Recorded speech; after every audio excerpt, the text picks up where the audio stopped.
Sumainyo ang Panginoon. Ang masamang damo matagal mamatay. Naniniwala ba kayo roon?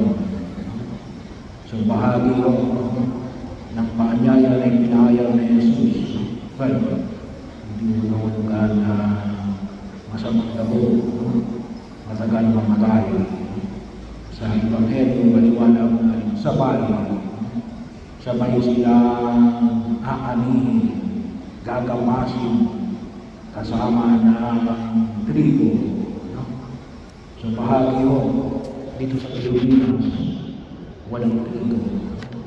Pero bago dumating ang mga Amerikano, historically, yan sa inyo, nagkaroon yan ng taniman ng trigo, bago dumating ang mga Amerikano. Kaya lang, nung dumating ang mga Amerikano, tumigil sila, kasi nauso na yung steam engine, kaya hindi na naging propeta roon. Kasi nung unang panahon, yung tawagin ko natin ay hindi pa uso ang mga steam engine. Ay matagal, it will take 1 year from Spain papunta rito. Kaya matagal na makarating ang mga katulad na limbawa ng trigo. Pero bahagi ho ng kasaysayan na nagkaroon ng taniman ng trigo dyan sa gilid.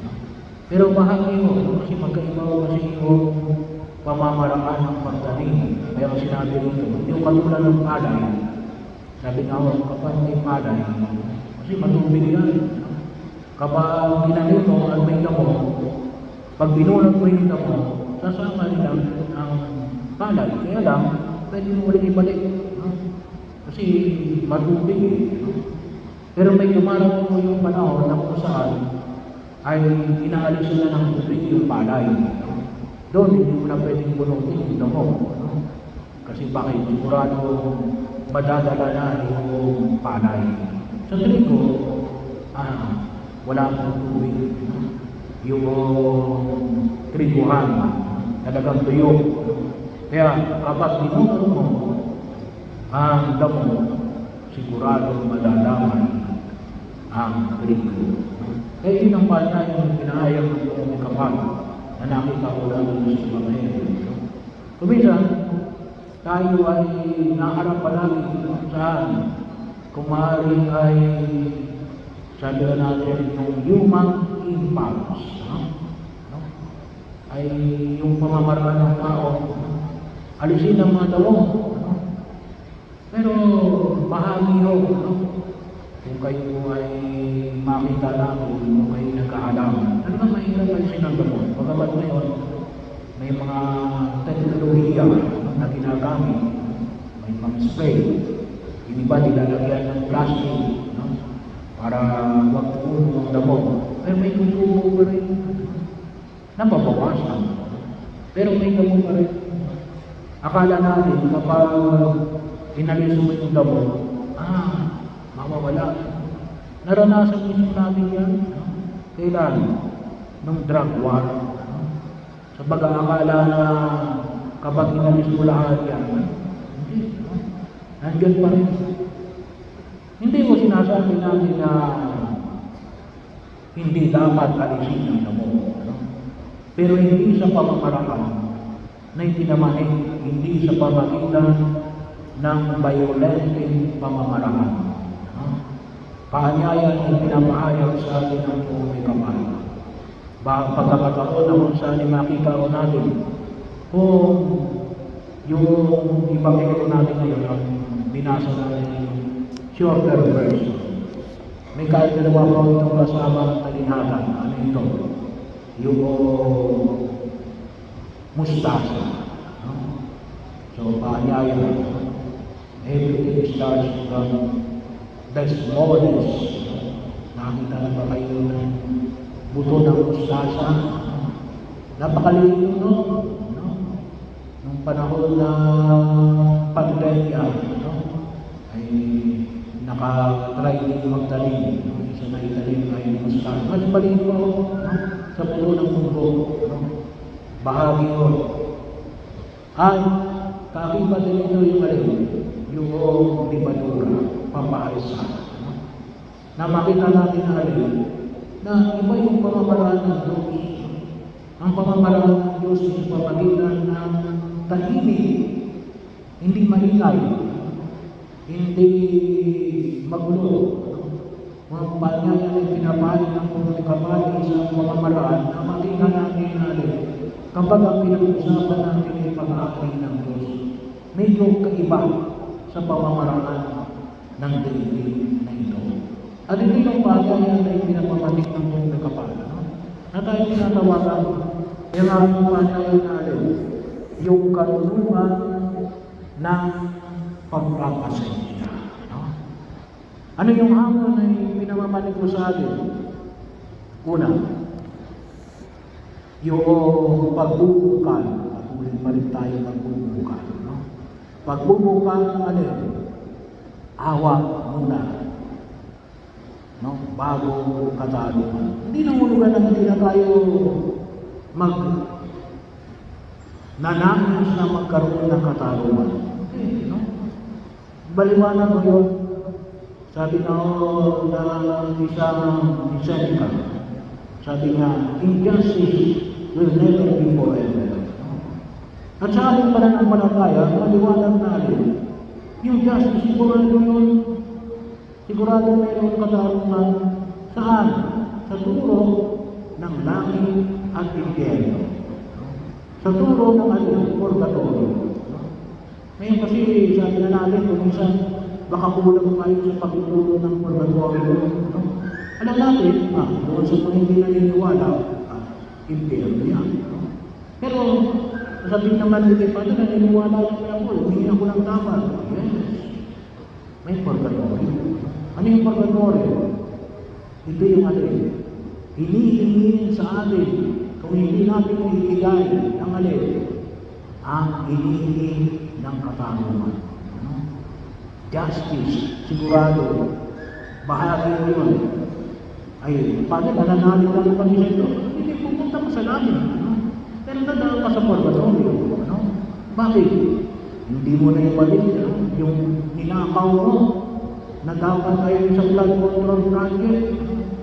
Hindi mo na ibalik nung ikaw ay nabubuhay. No? At dahil sa hindi mo na ibalik yan, pagdudusahan mo yan sa purgatorio. Kasi akala natin ay wala nang katarungan, wala. Hindi, may katarungan, sigurado yun. Pero tayo, habang tayo nabubuhay ay alin, ang dapat na maging mindset natin ay alin, unang-una ay awa. No? Bakit?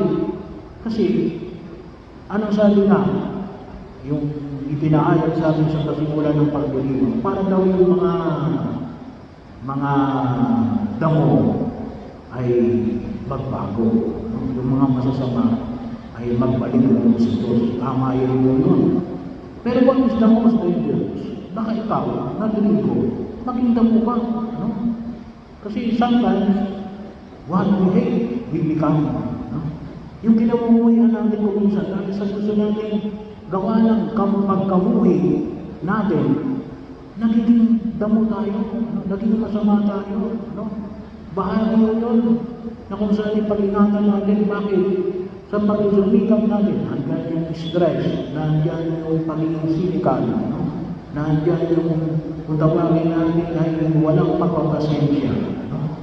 At yun ay tayo ay kukupusin, ipo-burn out tayo niya. No? Kaya kinakailangan natin pag-ingatan, huwag natin kalimutan yung pamamaraan ng Diyos. No? Ano yung pamamaraan ng Diyos? Yan. Yung krus. Yan ang pamamaraan ng Diyos. Awa. Ano? Awa at pag-ibig. No? Hindi gawa ng pagkamuhay. No? Ayaw mo na gawin ang bagay na yan. Anong gagawin mo? It should be out of love. Not out of hate. It should be out of mercy. No? Bahagi yun. At doon tayo lalabo. Kaya kinakailangan natin i-practice, no? Bahagi yun, iwasan natin yung alin, pagkamuhi. Ano yung kinakailangan natin, ano? Manusi. Bakit? Because justice is assured. Pangalawa, kinakailangan natin palaguin ng spiritual patience. Kinakailangan natin ng pagpapasensya. May panahon na ito medyo mahirap. Kasi yung panahon natin ay panahon ng instant. Marami na yun ang instant. Ito rin yung panyaya na ipinamanhid ng latest encyclical ng Santo Papa, Humanitas, na kung saan ay paanyaya ng yung Magnificat Humanitas, yung against sa AI. So bakit? Ang sasanay tayo pindot lang, one click lang, okay na. Pagpapasensya mahirap, mahirap pagpapasensya.